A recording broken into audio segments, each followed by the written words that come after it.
So, whenever you ask an artificial intelligence a question, there's a massive probability that the answer was trained on Wikipedia data.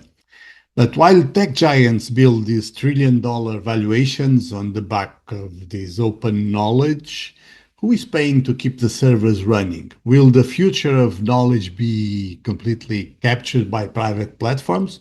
Or is Wikipedia somehow our last bastion to digital sovereignty? Welcome to another episode of InnovEU. Today we have Jan Gerlach, Public Policy Director at the Wikimedia Foundation. And it's a great interview you cannot afford to lose.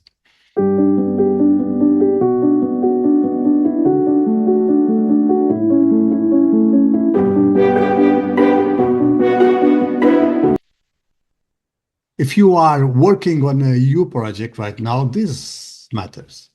If you are just starting to build your consortium, join one of our 10 teams in the next accelerator cohort. We help you structure the right partnerships from day one. If you are, on the other end, if you are 2-3 weeks from submission, if you're close, and your draft still feels messy, activate the Grand Shield pre-mortem in the links. We review your proposal in 48, 72 hours based on how evaluators actually score it. And this is not theory, this is decision support. Learn more about this in the link in the descriptions and feel free to message or comment. I'll get back to you. So today we have Jan Gerlach. He's the Public Policy Director at the Wikimedia Foundation. Wikipedia is not just a website. It is a living organism and a critical open infrastructure, essential for the world's resilience and for European resilience. So at a time when the digital transition is dominated by this massive extraction of platform capitalism, Jan breaks down the challenges of protecting the public interest and ensuring the global bedrock of knowledge. So let's just listen to the interview. So welcome back to InnovEU, the EU Project Chronicles. This week's podcast, we have Jan Gerlach. He's with the Wikimedia Foundation. He's the Public Policy Director. He has worked on internet and information law for years, and he is very much involved in the discussions about digital governance. And as people who have followed the previous episodes in this season, we have been talking a lot about that. So let me thank you for being here, and let me start by asking you, how long have you been with the Wikimedia Foundation? Well, first of all, thank you for having me, Fernando. A pleasure to be here. I've been with the Wikimedia Foundation for a little over 10 years, a decade. That's ages in internet times, right? Yeah. So a lot of people use Wikipedia every day. Should we consider that just another website, or should we consider that as a part of the society's infrastructure, like the roads or the libraries, for instance? Right. I'm glad you're going straight to the heart of the matter. I try to. We often talk about Wikipedia as a website, but in my opinion, it really is a living organism in a way, right? So to not to get too philosophical here, but it's of course a website that people visit to find information, but what's behind it is a huge system of people doing work as volunteers to curate information, to improve information, expand information, and really maintain the knowledge there for others to engage with it, right? And because of that, and because these people, these thousands of volunteers have done this work so well over the years, for 25 years, actually, this year is the 25th birthday of Wikipedia.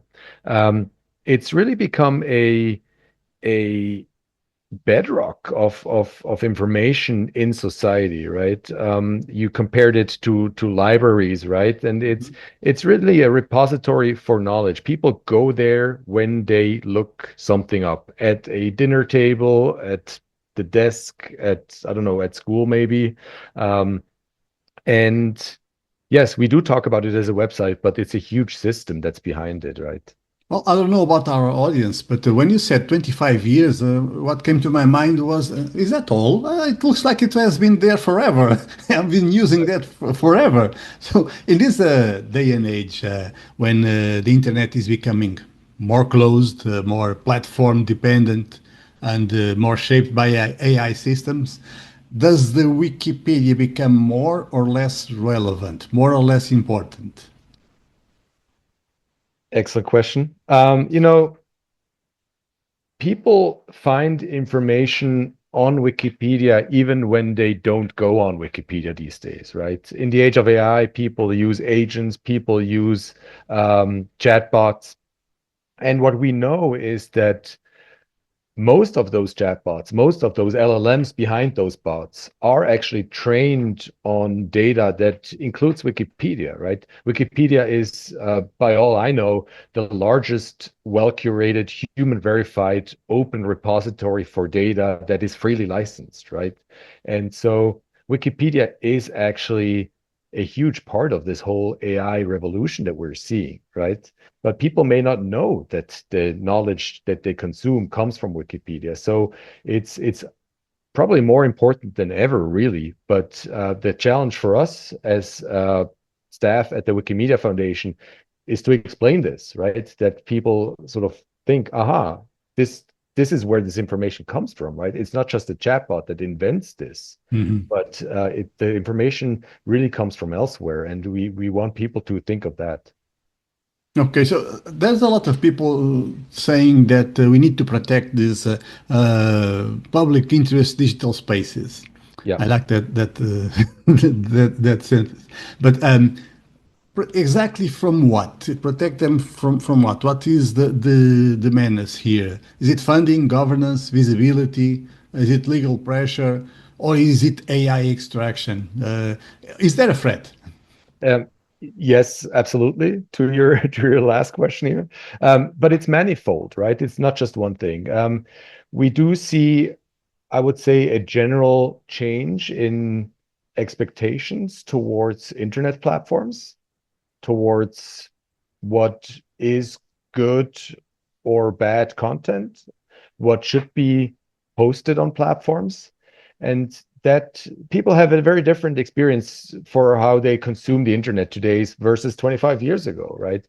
And today they want the platforms that they interact with to be very responsible, to make sure that in the under the header of online safety, people are safe online and they see content that doesn't harm them. And under that sort of development, we're seeing a lot of new laws being proposed that really require platforms to have much more of a proactive role in governing that content, which is not the approach that Wikipedia takes, right? The foundation only intervenes in content when legally obliged to do so under a court judgment, or when it's really about life and limb, right? And most decisions about content are actually taken by the volunteers, by the community. This could be you, this could be me, this could be anybody, right, who's listening now. And and when laws require platforms to proactively make decisions about what is and what isn't harmful, what is or what isn't illegal, or what is even good information or verified information, then that system is under threat. And so a lot of my job is actually explaining to people that Wikipedia is not like every other platform where the rules of that the company drafts are like enforced, right? But that the community builds their own rules, builds their own policies, and enforces them, and that takes time, right? So that's one big threat, that those laws are just sort of like in conflict with how Wikipedia works. That is not to say that Wikipedia hosts a lot of illegal content or harmful content, but it means that the model that it uses, that the volunteers use to curate good information, is just very different from other platforms.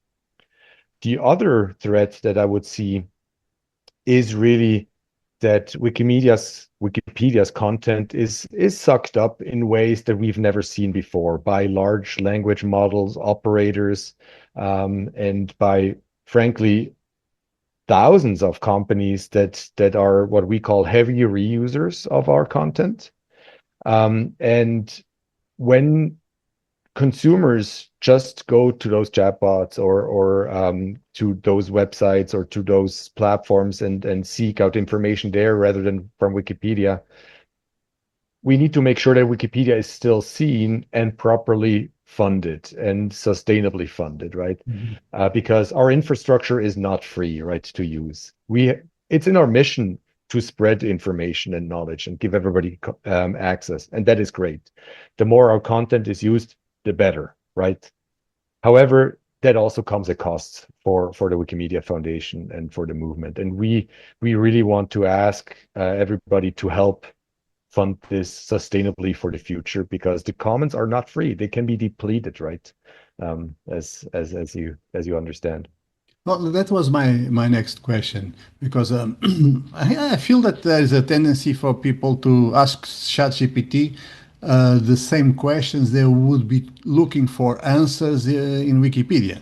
Aren't you afraid that AI might be a problem for digital commons? That AI is extracting value from it and not sustaining it? I I think I think there's maybe a theoretical level and a concrete level. At the theoretical level, I would say it's easy to see a real danger there that it's just sucked up, right? The commons are sort of, as you say, like sort of under threat from this. People never come back.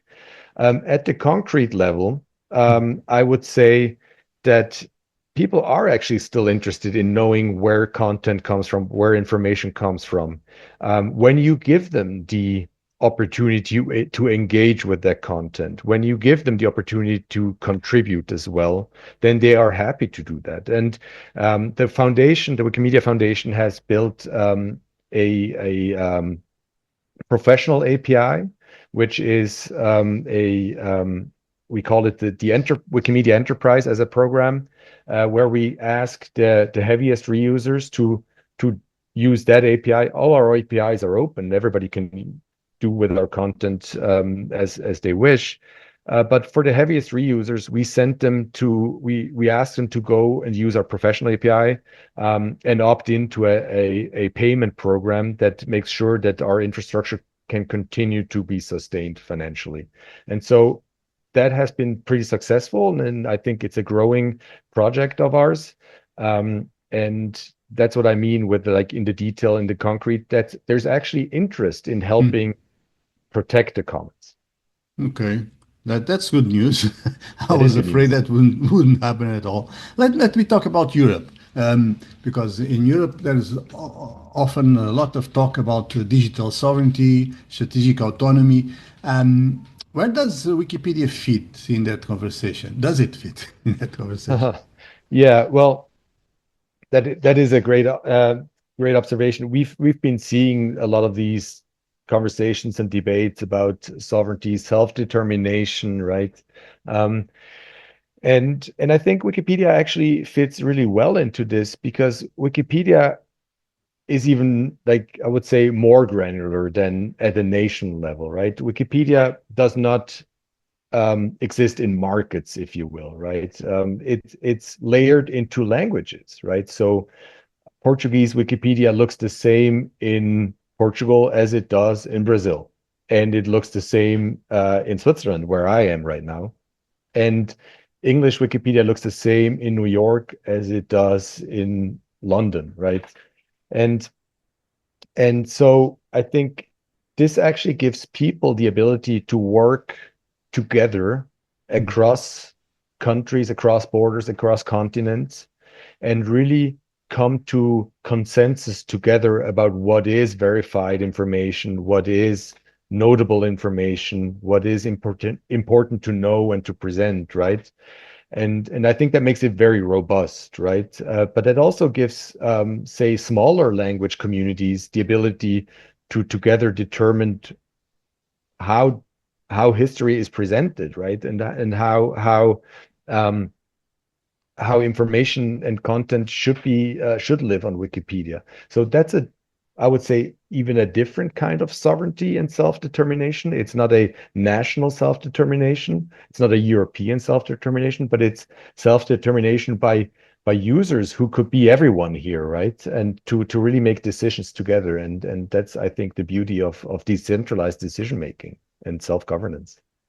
How do you see the issue of regulation, which is always an important issue in Europe? Do you see there's a need to regulate the digital space, and how would that apply to Wikipedia, if at all? I mean, as far as I'm concerned, the digital space is regulated, right? I mean, we have the DSA, we have copyright laws, there's plenty of regulation and directives at the EU level and also at the country level, how they're implemented. Um, what we are asking for is smart regulation of the internet and internet platforms. Regulation that really accepts that platforms are different, that they're not all the same, that there are different business models, that there are different revenue models, that there's different models of information sharing and collaboration, right? And one big point that we often emphasize to governments and lawmakers is that Wikipedia is not a social media platform. You don't go to Wikipedia to make something go viral, right? You go there to contribute knowledge, right? The rules there ask for citations, right? Which all academics may appreciate, and nothing on Wikipedia should be an opinion, right? It should be facts and verified content. It's not your uncle's forum to post the latest weather report either, right? And so, yeah, what we're asking for really is smart regulation that helps Wikipedia thrive and grow, while also tackling those problems that people do want to sort of tackle on the internet, because there's legitimate concerns around safety, around societal ills. The internet is life, right? People bring their issues from the physical to the digital space. Um, Two questions that came to my mind. First, you already slightly mentioned this, but if any institution that may see this episode feels the urge to contribute to support Wikipedia, how can you do that? And the other question, how come 25 years, how come there's no competition? You don't think there's room for more than one? Oh, wow. Okay. Well, let me go to the first one, first question first. Wikipedia is a collaborative project, right? Like this is, I want to be sure, like this is not the foundation building Wikipedia. It's a global group of people who want to contribute. Many of them are academics. Many of them are at research institutions. Many of them spend their free time in the evening after teaching at a university or at a school, contributing content on Wikipedia. And when there are institutions who have a lot of um,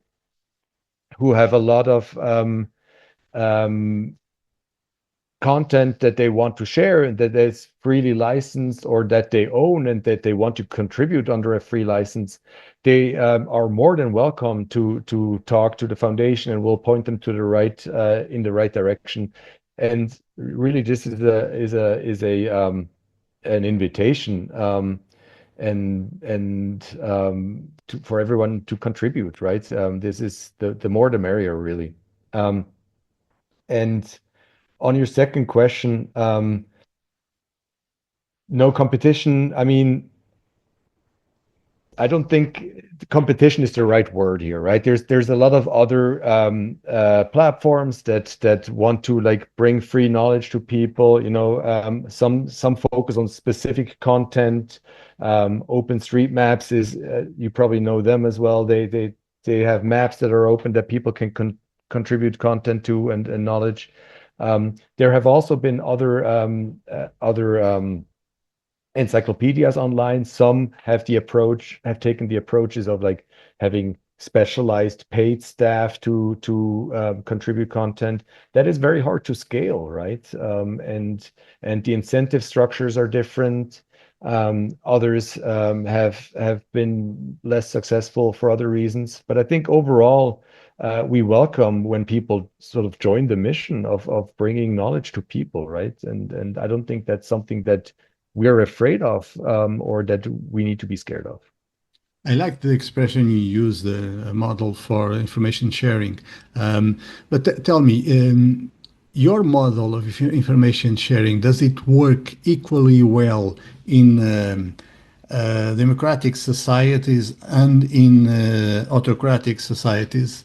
In some parts of the world, do people feel safe to share information and create information?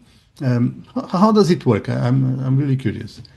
Yeah, the Wikimedia model is very, as I explained earlier, very bottom up, right? So it's not the foundation in the sense of like a top-down approach, making the rules, deciding what content should live on Wikipedia or on Wikimedia Commons or other projects, but really volunteers adding content, working together to make decisions about content rules and around their enforcement.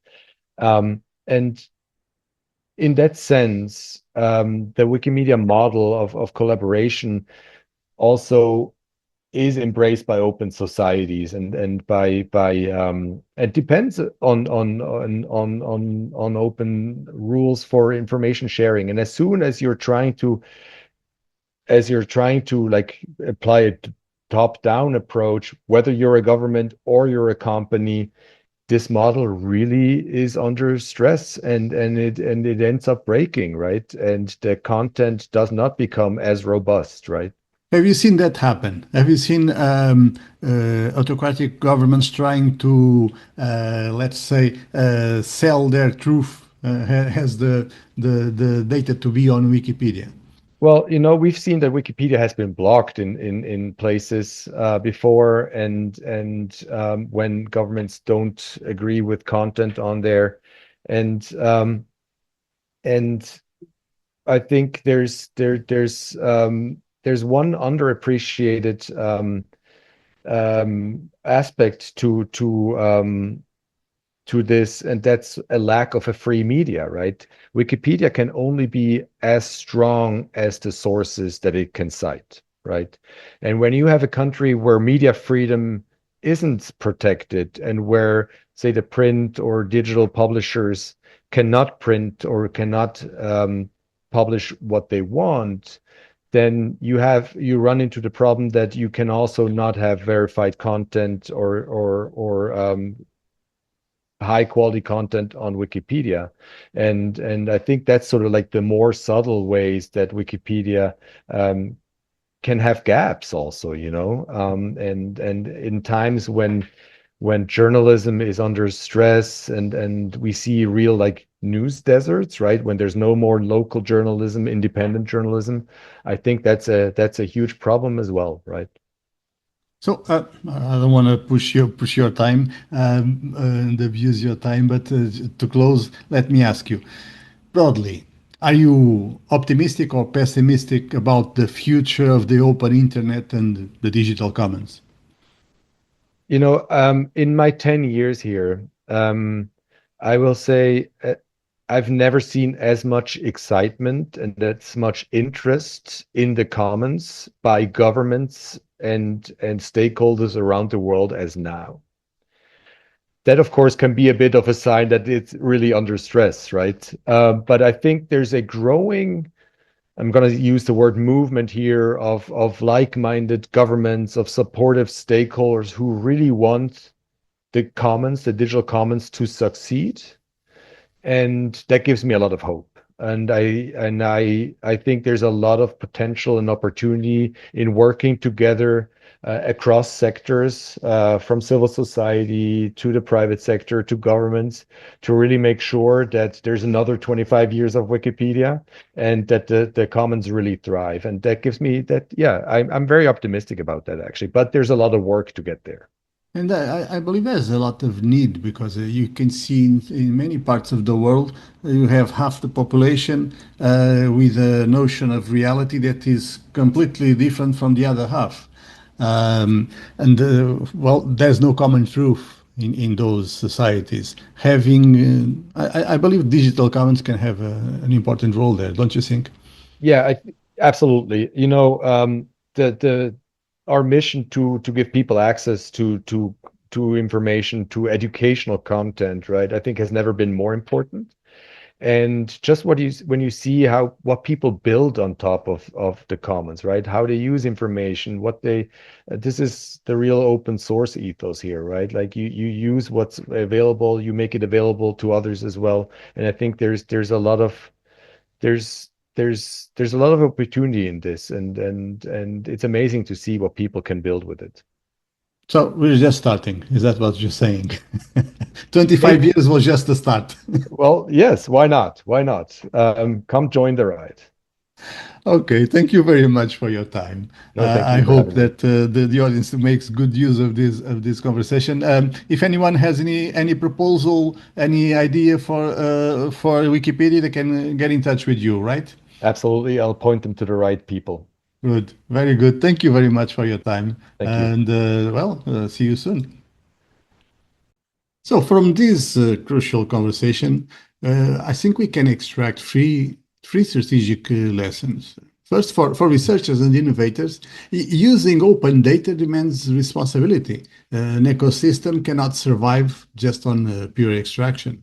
So Wikimedia had to launch this enterprise API, and this allows heavy users like AI companies to financially sustain the infrastructure. That sounds like a good solution. The data commons are not free. They can be depleted. So EU projects must design consortia that somehow internalizes these externalities and integrates the sustainability of public goods from day zero. Second lesson, for policymakers, regulation is vital, as Jan says, but it requires nuance. Wikimedia is not social media, is not driven by viral algorithms. So protecting public interest means designing smart regulation as opposed to dumb regulation, probably.